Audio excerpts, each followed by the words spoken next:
It's been almost exactly 1 year since I picked up my high-end DLP projectors for my home theater. And so I thought it would be a perfect time to do a 1-year review of these projectors and talk about some of the things I've noticed that I've liked, some of the things maybe that could have been done better on these projectors after having them for a year here in my home theater. And so that is exactly what we're gonna do today. Here in this video, we're gonna talk about my Sim2 HT5000 after having it for 1 year here in my home theater. So let's get into the video. So to start with, I do want to mention that I will have a playlist linked at the end of this video that will talk about not only this projector here today, the HT5000, but every other projector I've had here in my home theater. So if you want to check out some more information that I may not touch on here today, you can definitely check it out in that playlist in the content I have done previously. But let's talk about the HT5000 since that's what we're kind of focusing in on here today. So this projector debuted in 2007 and was in production until about 2009 by Sim2. And it was considered a flagship projector of its day, and it carried a flagship projector price tag, which was close to $55,000 at the time of its release in MSRP. Now, I did not spend $55,000 on this projector. I spent $100 on this projector because a year ago I bought 5 high-end DLP projectors all in a lot from a user through the AVS forum known as Fenceman, and I paid $500 for the lot of 5 projectors. So that breaks down into about $100 obviously a piece for each one of them. And so I did not pay that huge MSRP price tag for this projector when I picked it up a year ago. But with that in mind, I want to talk about some kind of thoughts and things about this projector after having it for a year here in my home theater. And we're going to break this down into some positives and some negatives, or pros and cons. Not so much in relation to like $100 price tag that I paid for it, because at that price tag, this is probably not only the greatest projector deal I've ever had, but probably just the greatest home theater purchase I'll ever have in my life. But I'm looking at it kind of in the realm of a $55,000 projector, and what's kind of good about it and what's kind of bad about it, I guess, after having it here for a year. So let's get into some pros and cons about this HT5000 projector here in my home theater. So to start with, let's talk pros first, or positives.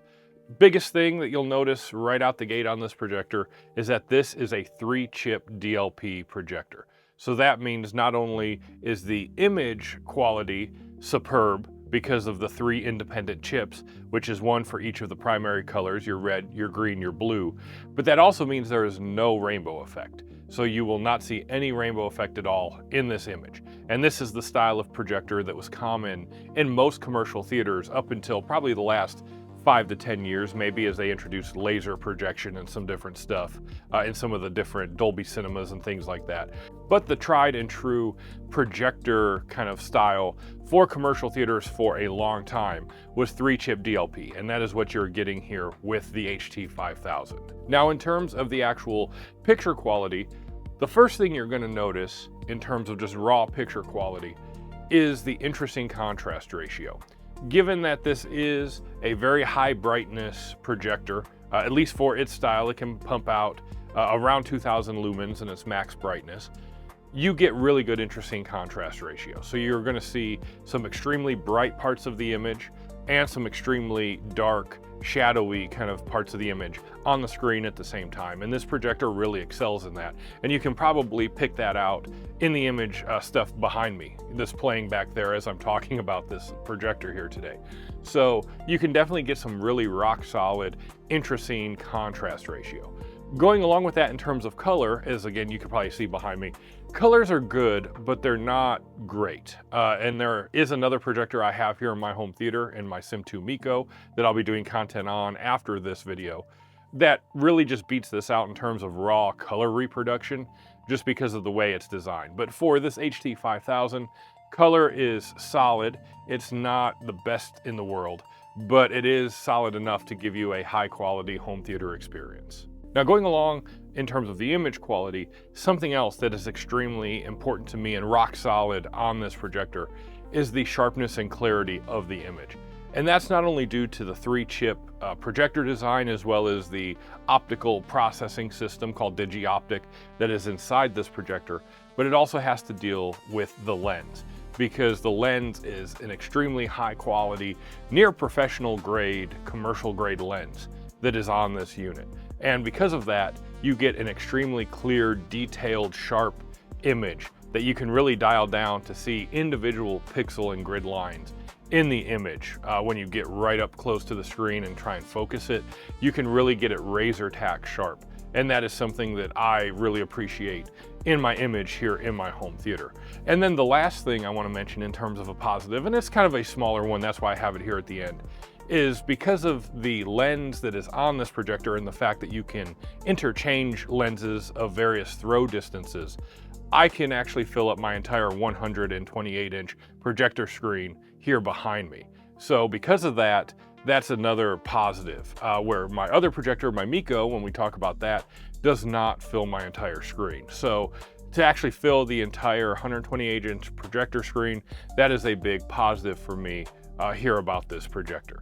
So with that out of the way, those are kind of the main positives that I've picked up after having it for a year here in my home theater. Let's now talk about some of the cons or some of the negatives that this projector has had over the last year of having it here in my home theater. So starting off with the negatives or cons of this image, especially for what would have been a $55,000 projector at the time of its release. The big one for me is raw black levels. While the interesting contrast is actually really high quality, as again you could probably tell behind me in the images that are playing back there, interesting contrast is really, really good. Some of the best I've ever seen on a home theater projector. The actual raw black levels are not that good. Now that may also have to do with the lens that I have here, because this lens that I have is actually a high brightness lens, not a high contrast lens, so it doesn't have the additional iris built into it to kind of reduce light output and increase the black levels. So I think that would improve them more than what I'm getting. But in its current state with my high brightness lens, black levels are not the greatest in terms of just raw black levels. So when you have a primarily black or dark scene on the screen, you can definitely tell that the black levels are elevated and they don't kind of dig down as deep as some other projectors I've had here in my home theater, and definitely not as deep as some more modern home theater technology, such as like a JVC or like an Epson with the Ultra Black series with the dynamic iris. So that is definitely probably the biggest image factor about this projector in terms of a con or a negative. Now also I mention this as a positive because it is still pretty solid, but colors are not the greatest on this in terms of projectors I've had here, and especially for a $55,000 projector. And that's because the Sim2 Mico, which we'll talk about in another video coming up soon, that just does color way, way better and can produce much more vivid saturated colors, and it was literally half the price of the HT5000. So because of that, the color, while good and definitely, you know, a solid image to look at, it is not the best that you can get, especially at that time for, you know, $50,000+. You can definitely find projectors that were less than that would produce better just raw color in the image. So I am going to list that here as a slight negative to this projector unit. Now those were really the only two negatives I have in terms of image quality, because this is really an awesome projector in terms of the image. Outside of those few flaws, this thing really is one of the best projectors, if not the best projector in terms of raw image quality that I have ever seen here in my home theater. But the biggest negative for this projector is what I'm going to talk about now, and that has to do with the actual components on the inside. While it's a double-edged sword, because since this is such a big, bulky, high-quality projector, it has some high-quality, heavy components in it that help produce the image that you see behind me on the screen.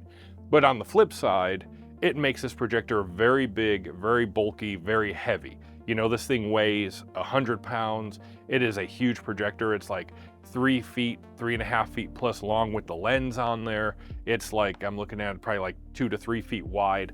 It is a very large, bulky projector. And going along with that, really the biggest issue I've seen with that, outside of just the physicality to have to move the thing around to get it set up. You know, you really need 2 to 3 people. Somehow I managed, you know, to actually get it up on my shelf and do all this by myself. But getting it down, I'm definitely going to need another person to help me. The biggest issue is actually an issue with the heat it puts out and overheating in the unit. And that is something I have noticed quite a bit over the year that I've had it here. So this projector puts out a lot of heat to the point where my home theater, which is typically like 10 degrees to 15 degrees, usually cooler than the upstairs of my house, just because we're down in a basement and it's all concrete down here. Normally I'm like 10 to 15 degrees cooler in this space. When this projector is up and running, and it's been running for a good 30 minutes to an hour or more, this home theater becomes like 10 to 15 degrees hotter than what it is upstairs in my house because of the raw amount of heat that is coming out of this projector unit. And not only does that happen where the actual physical temperature raises in the room by quite a bit, the projector itself has started to have overheating issues. Now, normally over this last year of using the projector, it typically will turn off due to overheating at about the 3-hour mark, 3.5-hour mark, which usually allows for at least 1 to 2 films or a couple episodes of a TV show to run before it hits that overheating point and shuts off. But it does also shut off sooner than that. Case in point, I will throw in some B-roll footage of making this video here today, where I had only had this projector on for maybe 15 minutes, and it actually shut off as I was talking earlier in my video, and I'll toss that B-roll footage in here now.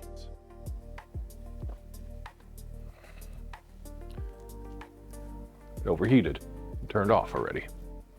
Wow. Okay.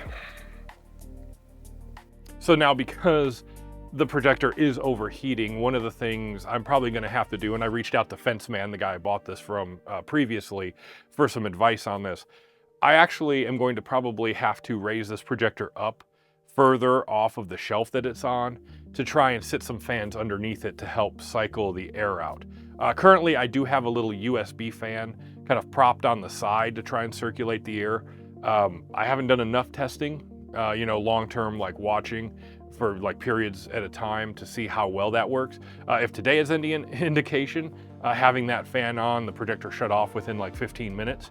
So that doesn't look good, but I've turned it back on since then, and I've been recording here for another 15 or 20 minutes intermittently, and it hasn't shut off. So hopefully maybe that was just like an odd kind of thing there.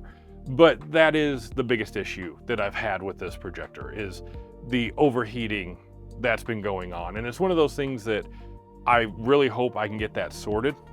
You know, otherwise I have to limit my watching on this unit to like less than 3 hours for something, because this really is one of the best, if not the best projectors I've ever had. And I really don't want it to get damaged due to overheating.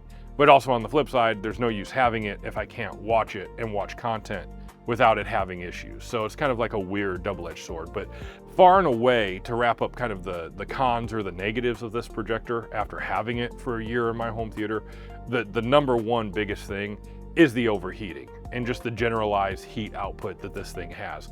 If I could get that corrected, this would definitely be one of the best, if not the best, home theater projectors I've ever had here in my home theater. So here we are at the end of the video, and I want to say thank you so much for everybody watching to this point in the video. Definitely leave a comment down below. Let me know your thoughts, not only on this HT5000 that I've talked about here today.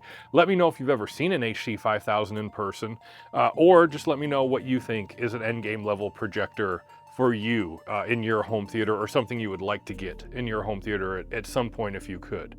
Definitely also, if you enjoy the content, like I always say, and all us YouTubers like to say, definitely consider liking and subscribing to the channel. I really do appreciate it.